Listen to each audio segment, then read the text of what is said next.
चला बघूयात आपण. ही लाइट चालू कर रहे, ही वाली दूसरा बटन शुरू से, वो साइड से.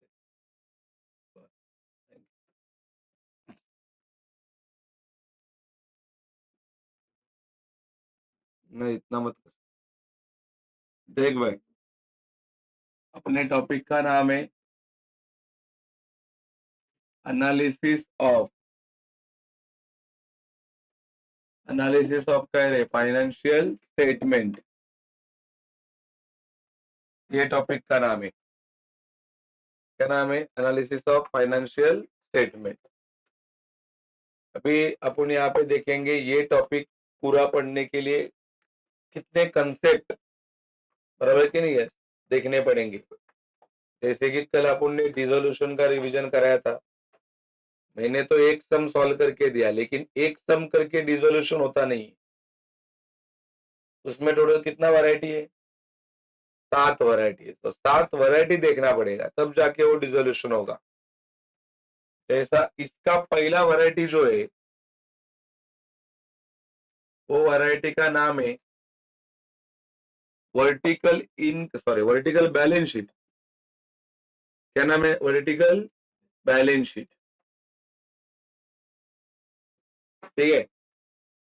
क्या कंसेप्ट का नाम है? Vertical balance sheet. तो पहले अपने को वर्टिकल बैलेंस शीट का फॉर्मेट याद करना पड़ेगा. वर्टिकल बैलेंस शीट से आपका मैक्सिमम काम होने वाला है, बराबर कि नहीं है? क्या वर्टिकल बैलेंस शीट का फॉर्मेट देखा है तुम लोगों ने? Balance sheet divided into 2 part. पहला कौन सा पार्ट है? Sources of fund. दूसरा application of fund. Sources of fund divided into 2 part. पहला शेयर होल्डर फंड, दूसरा बोरोड फंड. सारे बच्चे बोलो.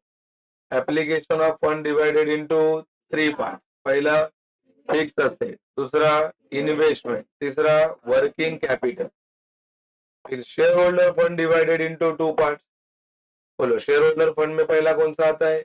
Share capital. दूसरा reserve and surplus minus fictitious asset, बराबर है कि नहीं? उसके बाद में कौन सा कंसेप्ट देखा अपन ने? Borrowed fund divided into 2 part. That is secured loan and unsecured loan. Fixed asset as it is, investment as it is, working capital divided into, that is current asset minus current liability. तो आपको ये भी पता होना चाहिए share capital में कौन आता है. तो शेयर कैपिटल में 2 ही नाम आते हैं. कौन से? Equity share capital and preference share capital. Reserve and surplus में कौन आता है? All reserve. और 2 नाम है, profit and loss and security premium. Fictitious तो आता ही नहीं सब में. बोलो, सिक्योर्ड लोन में 2 नाम आते हैं. सिक्योर्ड में डिबेंचर्स और बैंक लोन. अनसिक्योर्ड सब में होता ही नहीं, बराबर कि नहीं है? उसके बाद में फिक्स असेट सब जानते हैं. Plant and machinery, furniture, computer, building, ये सारे कौन से असेट है? Fix asset. इन्वेस्टमेंट में इन्वेस्टमेंट ही आता है. एनीवन? करंट असेट में क्या क्या आता है? करंट असेट में पहला आता है cash in hand, cash at bank, फिर डेटर्स, फिर बिल रिसीवेबल. ये सारे करंट असेट है. स्टॉक करंट असेट है. करंट असेट में दोनों नाम आते हैं, क्विक और नॉन क्विक. फिर करंट लाइबिलिटी में क्या क्या आता है? सन्ड्री क्रेडिटर्स, फिर आउटस्टैंडिंग एक्सपेंसेस, देन पेबल और बैंक ओवरड्राफ्ट. ये ना. तो ये पढ़ने के बाद तुम्हारा ये कंसेप्ट हो जाएगा. क्या नाम है इसका? Vertical balance. फिर दूसरा concept same, vertical income statement. ये बोर्ड के फेवरेट कंसेप्ट है. वर्टिकल का इनकम स्टेटमेंट. बोलो, वर्टिकल इनकम स्टेटमेंट में पहला क्या आता है? इनकम. इनकम में पहला क्या आता है? सेल्स. सेल्स में से क्या माइनस होगा? Sales return. क्या मिलेगा? नेट सेल्स, बराबर ना? क्या माइनस होगा? Cost of goods sold. क्या फॉर्मेट है उसका? Opening stock plus purchase plus direct expenses minus, फिर मिलेगा ग्रॉस प्रॉफिट. फिर माइनस करेंगे operating expense divided into 3 part. पहिला एडमिनिस्ट्रेटिव एक्सपेंस, दूसरा फाइनेंस एक्सपेंस, तीसरा सेलिंग एक्सपेंस. मिलेगा ऑपरेटिंग प्रॉफिट, फिर ऐड करेंगे नॉन ऑपरेटिंग इनकम, माइनस करेंगे नॉन ऑपरेटिंग एक्सपेंसेस, मिलेगा net profit before tax, minus करेंगे मिलेगा नेट प्रॉफिट आफ्टर टैक्स. ये फॉर्मेट है उसका. तो ये होने के बाद ये खत्म हो जाएगा. उसके बाद में तीसरा that is common size. Common size कौन सा स्टेटमेंट? Balance sheet. ये देख, अभी इसका कोई फॉर्मेट ही याद नहीं करो, क्योंकि यहाँ पे जो मैंने बैलेंस शीट लिखा वो कहाँ का है? ये ऊपर वाला ही. कॉमन साइज मतलब क्या करना है वो देखना है आपको. कॉमन साइज का मतलब क्या? टोटल कैपिटल एम्प्लॉयड और टोटल फंड्स अवेलेबल, उसके कंपैरिजन में बाकी का पैसा कितना है वो कहां पे ढूंढना रहता है? Common size. बराबर कि नहीं? तो ये हो गया कॉमन साइज बैलेंस शीट. वैसा इनकम का भी कॉमन साइज.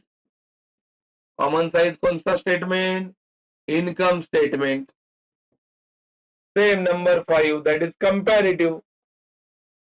बोलो क्या आएगा? ये कंपैरेटिव क्या? इनकम की बैलेंस शीट.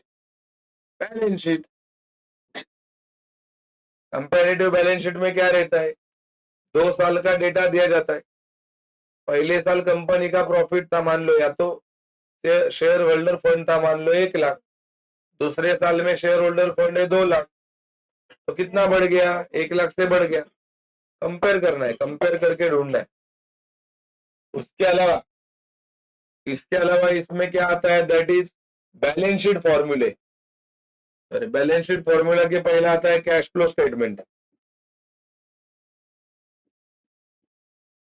ये टोटली अलग कंसेप्ट है, लेकिन है इजी. कैश फ्लो स्टेटमेंट है ना. Cash flow statement, cash flow from operating activity, cash flow from investing activity, cash flow from financing activity.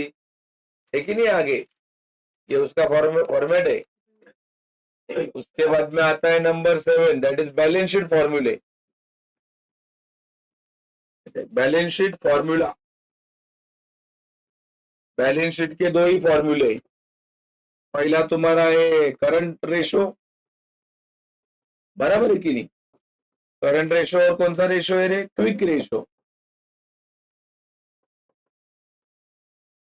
Current ratio और क्विक रेशो ये इसमें आता है बैलेंस शीट फॉर्मूला में.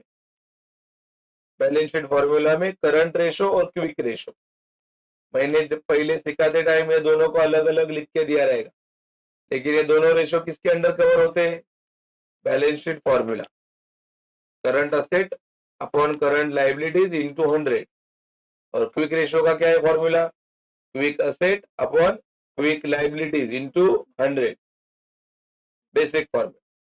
तो अपने को पता होना चाहिए करंट असेट में कौन कौन आता है, करंट लाइबिलिटी में कौन कौन आता है, क्विक असेट में कौन आता है, क्विक लाइबिलिटीज में कौन आता है.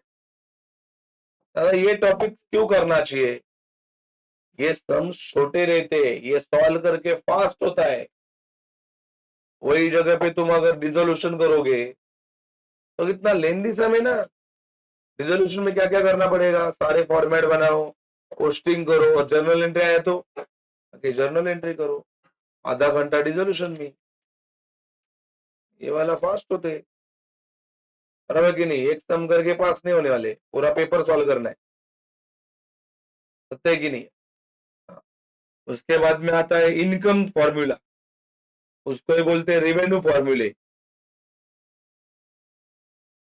Revenue formula. इसको आप लोग क्या बोलते हो? इनकम स्टेटमेंट फॉर्मूले. हाँ. इसमें 4 फॉर्मूले. इसमें 4 फॉर्मूले. सबसे पहला ग्रॉस प्रॉफिट रेशो. उसके बाद में नेट प्रॉफिट रेशो. उसके बाद में ऑपरेटिंग एक्सपेंस रेशो. उसके बाद में एक तो खाली ऐसा ही है जिसका नाम ऑपरेटिंग रेशो है खाली.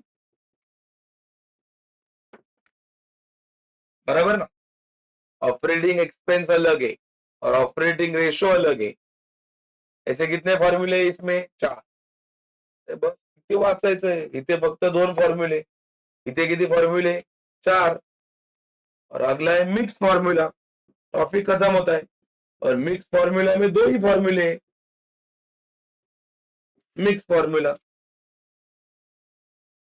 बरोबर की नहीं. मिक्स मध्ये फक्त 2च फॉर्म्युले आहेत.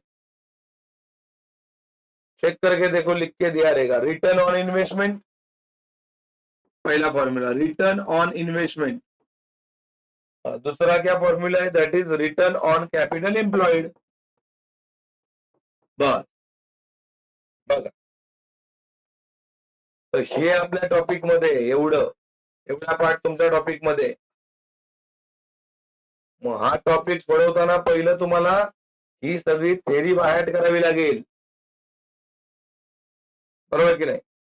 हा देख, ये इसमें, ये वाले में, ये वाले में, ये वाले में, ये वाले में, और ये छोड़ो. 1 2 3 कंपैरेटिव बैलेंस शीट लिखा, एक छोड़ दिया इधर लिखना खाली. ये क्या है, कंपैरेटिव बैलेंस शीट हो गया ना. तो वैसा ही आएगा कंपैरेटिव इनकम. कंपैरेटिव कौन सा स्टेटमेंट, इनकम स्टेटमेंट. ये वाले में 1 2 3 4 कोई थेरी बाहर नहीं करो, यही थेरी इधर काम में है. कौन सा वाला, बैलेंस शीट वाला और इनकम स्टेटमेंट वाला. बरोबर आहे. तर एवढा सगळा पार्ट आहे या टॉपिक मध्ये. कळलं की नाही. एवढा पार्ट या टॉपिक मध्ये आहे बाबा. कळलं की नाही. एवढा पार्ट या टॉपिक मध्ये आहे. आपण काय करून जातो फक्त, किती सम म्हणे माझा झाला टॉपिक. असं नाही होणार आहे का ते.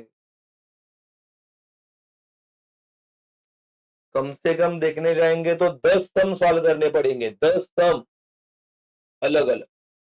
10 भी नहीं बोलू, 10 मतलब ये वाला जो पकड़ेंगे ना बैलेंस शीट, तो उसके 2 होंगे सम, करंट आणि क्विक वाला अलग अलग. फिर इसके 4 होंगे, gross profit ratio, net profit ratio. उसके बाद में क्या है, ऑपरेटिंग एक्सपेंस रेशो. बराबर की नहीं. और क्या है, ऑपरेटिंग रेशो. फिर मिक्स फॉर्मूला में 2 है, return on investment and return on capital employ. Topic कुठलाही अभ्यास करा, पण त्याच्यासाठी आधी पहिलं बघा त्या टॉपिक मध्ये नक्की काय काय आहे. मग 100 सम नका करू, पण ऍटलिस्ट प्रत्येक टाईपचा किती कर, एक तरी कर, तर तुझं परफेक्ट अभ्यास होणार. बरोबर आहे.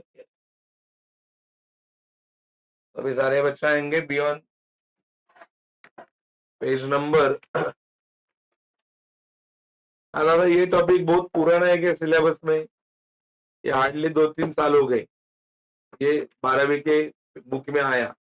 ये तो पहले ये नहीं था, ये डायरेक्ट 14 का टॉपिक है. 14 14वीला टॉपिक आहे, जो तिकडून काढून इकडे टाकलाय.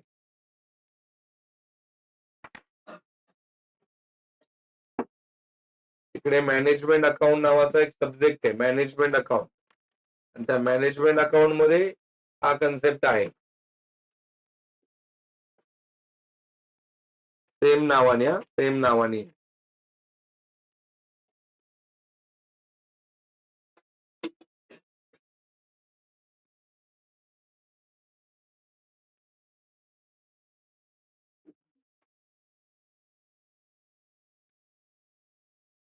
Page number 358.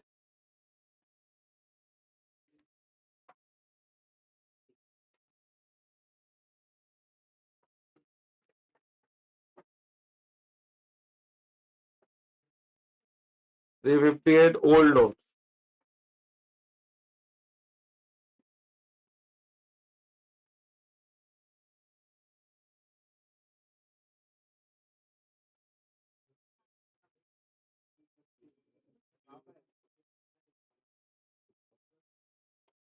बघू रे, न्यू एक आहे.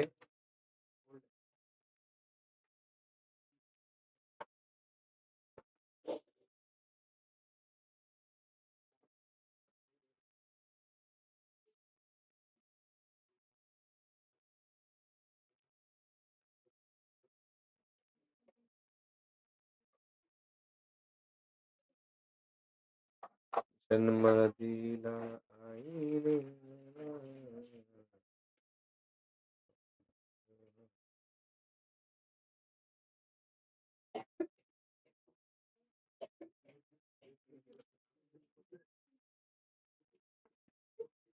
न्यू नोट्स में पेज नंबर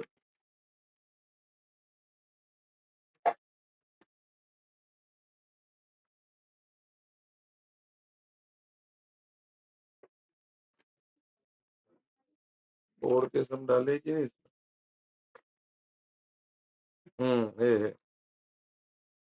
पेज नंबर 347 देख लो. न्यू में 347, न्यू में 347 देखो. ओल्ड में डायरेक्टली लास्ट में जो बोर्ड का क्वेश्चन पेपर दिया ना वही देख लो. लास्ट में पेज नंबर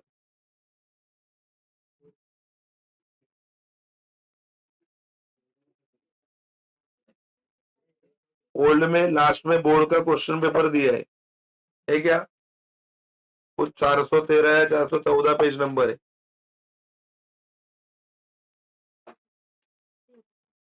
त्याच्या पुढे आता इकडे second last page number, second last page notes में ये देखिए समय convert the following trading and profit and loss account into vertical income statement. मिळालं का? कुठल्या नोट्स मध्ये म्हणलं मी? हे ओल्ड मध्ये. आणि न्यू मध्ये तुम्हाला तोच सम भेटणार 347 ला. 347 ला भेटणार. कुठला क्वेश्चन पेपर या? मार्च 2000 2024 काहीतरी आहे. मार्च 2024 मध्ये आहे का? चेक करा एकदा काय विचारलं तिकडे. काय बनवायला सांगितले बघा.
मार्च 2024 का पेपर है, चेक करो.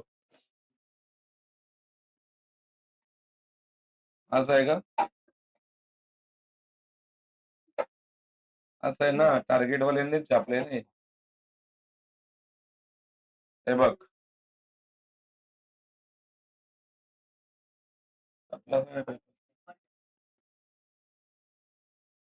अच्छा ये देखिए,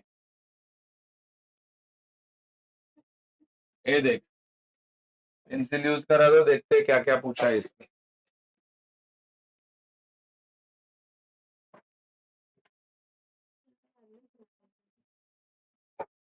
क्या सम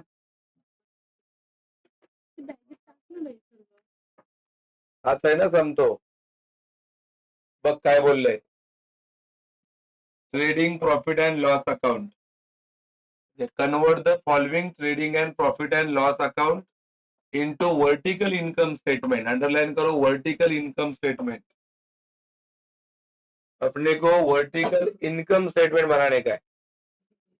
तो अभी जो मैंने 10 वैरायटी का नाम लिख के दिया उसमें से ये कितना वैरायटी है? सेकेंड. पहला वाला क्या था? Vertical balance sheet. और दूसरा वाला क्या है? Vertical income. वो ये आताच आपण फॉर्मॅट लर्न केलाय, सेल्स मायनस सेल्स रिटर्न वाला. वही इधर काम में आएगा की नहीं? चला आपण आता क्लासिफाय करूया.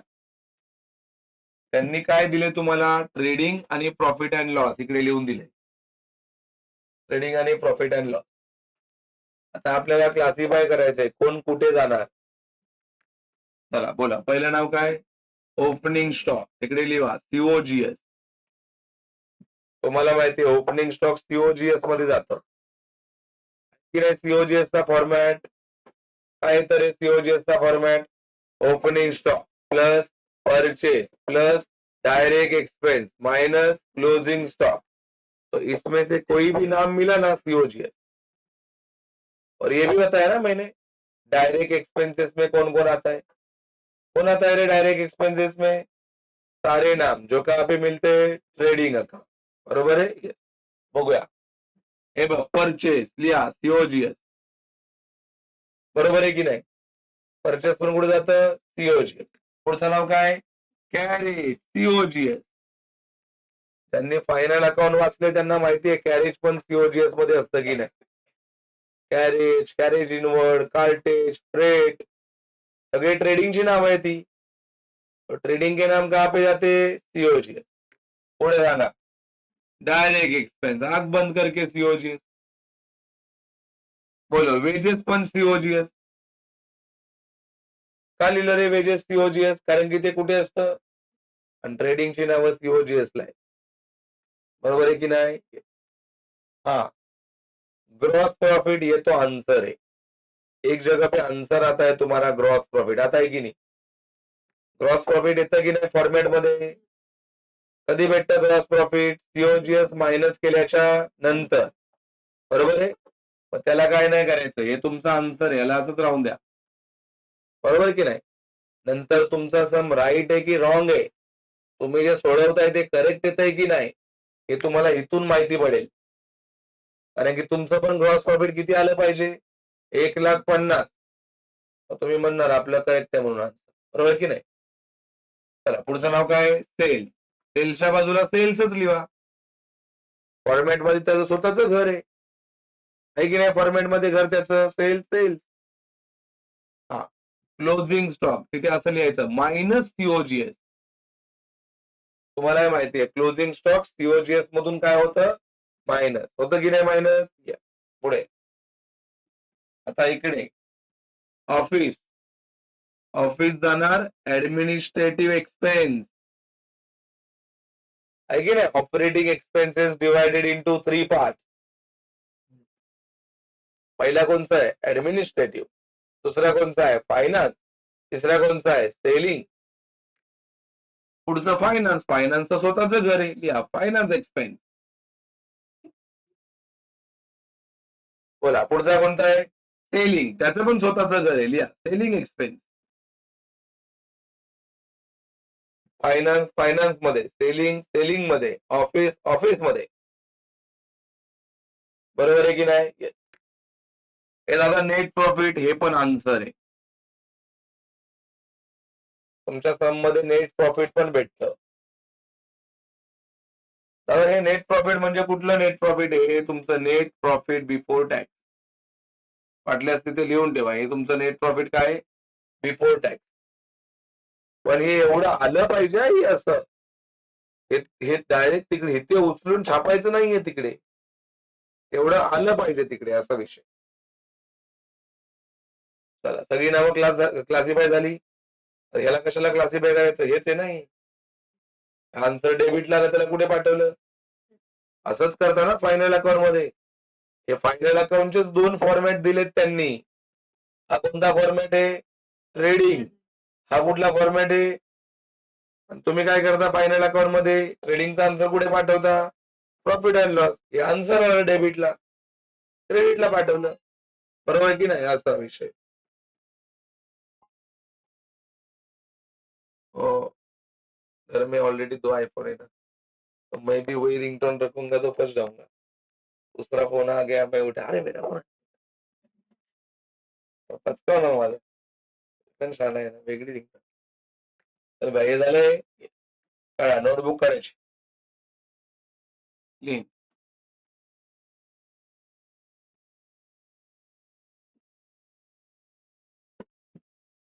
ऐसे त्याचे कर्म तैसे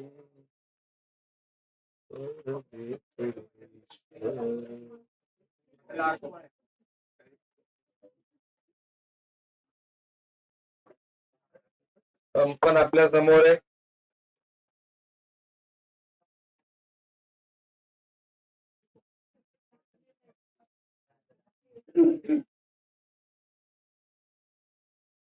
वरती हेडिंग टाका, in the books of, in the books of. मग पुढे लिहायचं vertical income statement, vertical income statement as on in the books of, आणि काय लिहायचं खाली, vertical income statement as on, आणि मग बनवायचा फॉर्मॅट.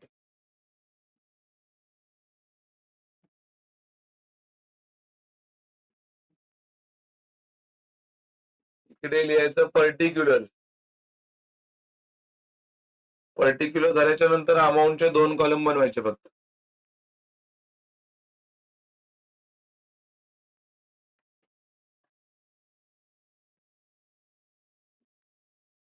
लिहा इकडे अमाऊंट रुपीज, अमाऊंट रुपीज. तुम्हाला फॉर्मॅट लर्न पाहिजे, पण फॉर्मॅट.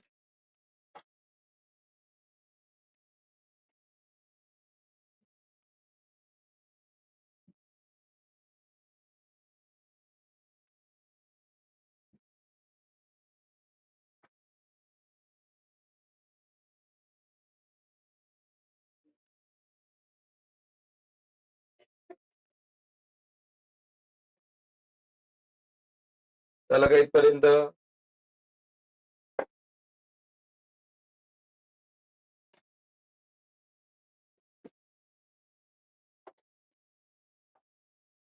रॉंग कर रहा है वो. येस आहे बघ. इथून एवढं मोठं पूर्ण ठेवायचं कशासाठी? पर्टिक्युलर. कळलं की नाही? एक पेज आहे, एक पेज आहे, आणि हे एका कोपऱ्याला एवढं अमाऊंट, आणि हे दुसरं एवढं अमाऊंट, एवढा अमाऊंट तेवढं दुसरं अमाऊंट, बरोबर की नाही? पर्टिक्युलर, पर्टिक्युलर एवढा मोठा अमाऊंट, अमाऊंट समजले आता? चला झालं इथपर्यंत. लिहा तिकडे पर्टिक्युलर अमाऊंट रुपीज काय असेल ते.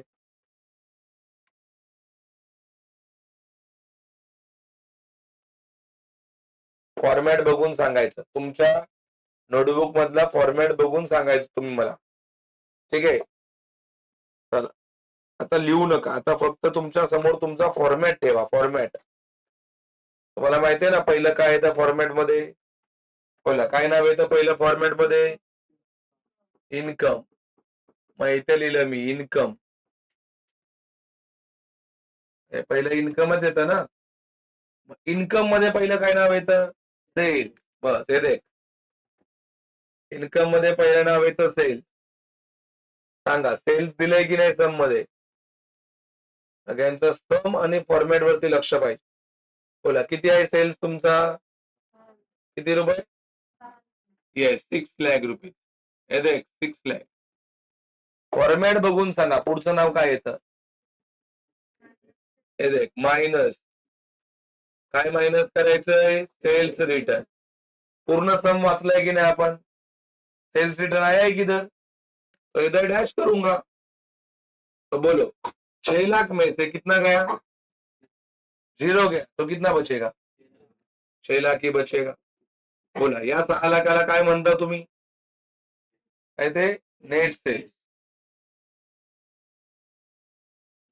हे देख वही कर रहा हूँ. ये देख भाई ये हो गया तुम्हारा कितना लाख? 6 लाख. काय म्हणायचं या 6 लाखाला? Yes net sale. ये नेट सेल आहे. कोणता सेल आहे? Net cell. मग याच्यातून मायनस करायचंय आता. बोला काय मायनस करायचंय? Cost of goods sold. Cost of goods सोल्डचा फॉर्मॅट सांगा. पहिला क्या आता है? हे देख ओपनिंग स्टॉक. कुछ नहीं समझाना, जिसके सामने तूने सीओजीएस लिखा है ना वो सारा उठा के इधर लिखना है, बराबर कि नहीं? बोलो डेबिट साइड वाला, बोलो कितना है ओपनिंग स्टॉक? 50,000, बराबर है? बोलो फिर प्लस होगा, क्या प्लस होगा? परचेज, कितना है प्लस परचेज? 4,50,000, और क्या आएगा प्लस?